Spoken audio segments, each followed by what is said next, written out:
Hi friends, நான் உங்கள் கணேஷ் ராகவ். இன்றைக்கி நம்ம இருக்கிற இடம் வந்து பார்த்திங்கன்னா திருப்பனங்காடு அப்படின்ற ஊரில் இருக்கிற சுந்தர தீர்த்தம் அப்படின்ற ஒரு புனிதமான ஒரு தீர்த்தத்தில் இருக்கிறோம். இந்த தீர்த்தமானது சிவபெருமானால் உருவாக்கப்பட்ட தீர்த்தம். இந்த தீர்த்தத்துக்கு நம்ம இன்றைக்கி வந்திருக்கோம். கூடிய விரைவில் நீங்களும் இந்த இடத்துக்கு வரலாம். இந்த இடம் மட்டும் இல்லாமல் இன்னும் முக்கியமான காஞ்சிபுரத்தை ஒட்டி உள்ள சிவாலய பயணத்தை வந்து நம்ம ஆர்கனைஸ் பண்ணுறோம்.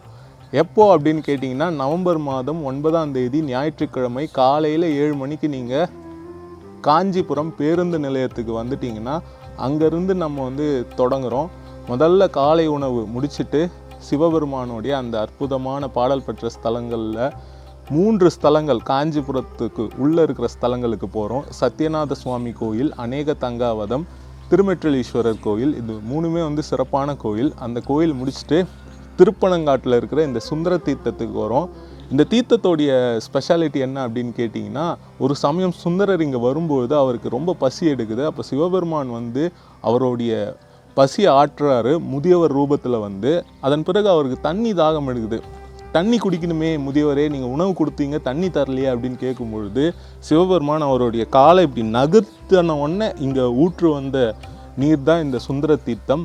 இதை பார்த்த உடனே ஆச்சரியமாக வியந்து போகிறாரு சுந்தரர். நீங்கள் யாருன்னு கேட்கும்பொழுது, திருமணத்தில் வந்து வம்பெழுத்தம் இல்லையா, அவன் தான் நான் அப்படின்னு சொல்லிட்டு மறைஞ்சி போகிறாரு.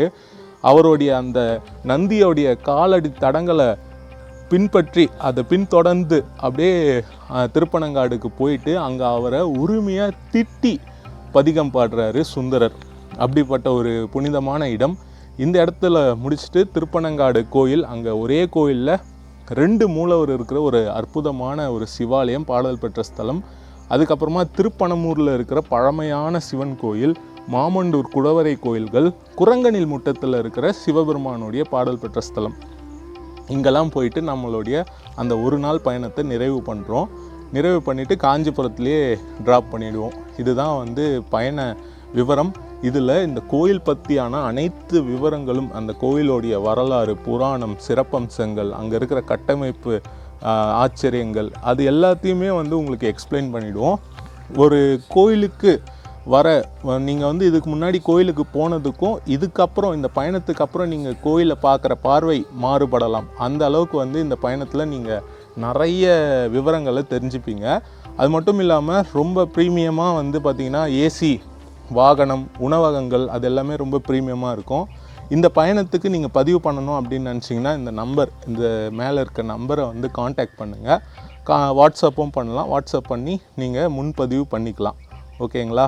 இனிமேட்லேருந்து நம்ம நாடு முழுக்க, இன்னும் உலகம் முழுக்க நிறைய இடங்களுக்கு ஒன்றா பயணம் பண்ண போகிறோம். நிறைய விஷயங்களை ஒன்றா தெரிஞ்சுக்க போகிறோம். ஓகேங்களா?